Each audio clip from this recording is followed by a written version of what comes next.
Et je reçois justement Annie Bérubé, qui est directrice des relations gouvernementales chez Équiterre.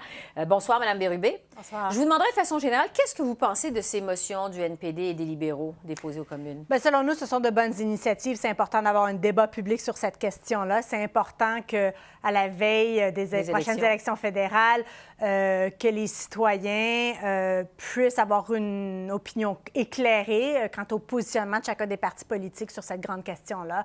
Alors, essentiellement, ces motions-là visent à déterminer si nos élus acceptent la science climatique, s'ils acceptent que les changements climatiques soient causés par l'activité humaine et s'ils acceptent qu'on doit en faire plus en termes de politique publique pour répondre à cette urgence. Est-ce que vous sentez que c'est des vœux pieux des partis politiques ou s'ils sont vraiment concernés par les changements climatiques?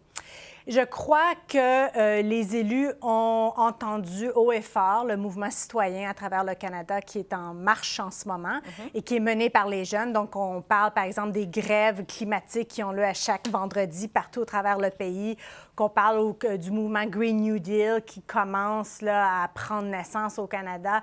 Alors, vraiment, ce que les jeunes demandent de leurs élus, c'est qu'on leur dise la vérité, qu'on ait une discussion franche quant à l'urgence auquel ils font face. Alors, est-ce que ce sont des vœux pieux? C'est sûr que ces motions-là ne sont pas contraignantes. On s'entend que c'est vraiment un peu une déclaration symbolique qui se fait à la Chambre des communes. Équiterre, vous avez publié la semaine dernière vos recommandations aux partis politiques en vue de la prochaine campagne électorale. Quant aux défis reliés à l'environnement, priorité, c'est le réchauffement climatique. Qu'est-ce que c'est la première priorité? Puisqu'on parle d'urgence climatique, qu'est-ce qui doit être fait au départ, première chose? Eh bien, c'est d'avoir un plan climat qui nous permet d'atteindre nos objectifs et nos engagements sous l'accord de Paris. Malheureusement, on n'a pas un plan climat qui nous permet d'atteindre la cible existante de réduction de GES. On a encore un écart par rapport à notre cible. Donc, on a besoin de mesures plus ambitieuses et on a aussi besoin d'une cible plus ambitieuse pour que le Canada fasse sa juste part pour combattre les changements climatiques. Donc, il faut que ça se fasse maintenant. Il ne faut pas que ça attende. OK. Exactement. Vous recommandez aussi, bon, en ordre des véhicules zéro émission, c'est ce que vous appelez, réglementation des pesticides, protection, moratoire pour la protection du fleuve Saint-Laurent. Grosso modo, c'est ce que vous demandez aux partis politiques?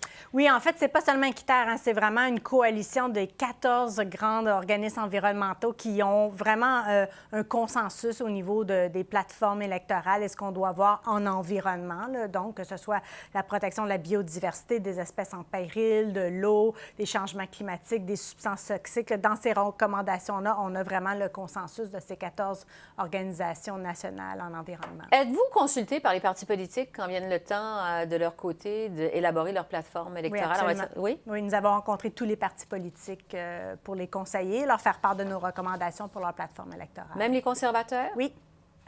Qu'est-ce que vous pensez du fait que les conservateurs n'ont pas encore déposé leur plan d'environnement? On nous promet ça pour le mois de juin. Écoutez, moi, j'appellerais ça à ce moment-ci du débat vraiment de l'hypocrisie. C'est vraiment facile de critiquer d'autres partis politiques, voire même le gouvernement en place, qu'on n'en fait pas suffisamment ou que les mesures sont inadéquates ou qu'elles sont trop dispendieuses, quand nous, on n'a pas publié de plan d'action. Alors, je crois que pour avoir un juste débat et pour démontrer que le Parti conservateur est sérieux et souhaite lutter contre les changements climatiques, ce qu'ils prétendent, ils doivent publier un plan qui est scientifique, qui est quantifié et qui va démontrer qu'on va rencontrer nos engagements sous l'accord de Paris, mais ça se fait attendre. Avez-vous justement des attentes élevées avec les conservateurs? Non. On assiste à une montée du Parti vert dans les provinces. On l'a vu, les Verts ont gagné une partielle en Colombie-Britannique la semaine dernière. On fait des percées historiques à l'île du Prince-Édouard et au Nouveau-Brunswick lors de la dernière élection. Quelle lecture vous faites de cette montée du Parti vert dans les provinces? Et c'est très intéressant. Il y a aussi eu la partielle fédérale en Colombie-Britannique. Donc, Mme Elisabeth May ne sera plus seule à la Chambre des communes maintenant. Moi, je trouve que c'est très intéressant. Je vois vraiment qu'il y a un mouvement progressiste. On voit que l'environnement devient déterminant lors d'une élection. Et je crois que cette motion climatique-là, de la part des libéraux, peut-être tente de couper l'herbe sur le pied un peu à ce mouvement-là et de positionner le Parti libéral comme étant un joueur important dans la lutte au changement climatique. Donc, c'est vraiment à surveiller la montée du Parti vert pour les prochaines élections fédérales. Bien, justement, j'allais vous le demander, est-ce que vous pensez que ça pourrait se répéter sur la scène fédérale, qu'une espèce de, sans dire évidemment, il n'y a pas une vague verte, mais il semble y avoir un momentum pour les Verts en ce moment. Est-ce que vous pensez, j'imagine que c'est ce que vous espérez, que ça se répercute sur la scène fédérale? Oui, écoutez, nous, on est une organisation non partisane et on est d'avis que l'urgence de la crise climatique en fait, c'est une crise dont tous les partis doivent se saisir. Ça ne peut pas être une cause partisane.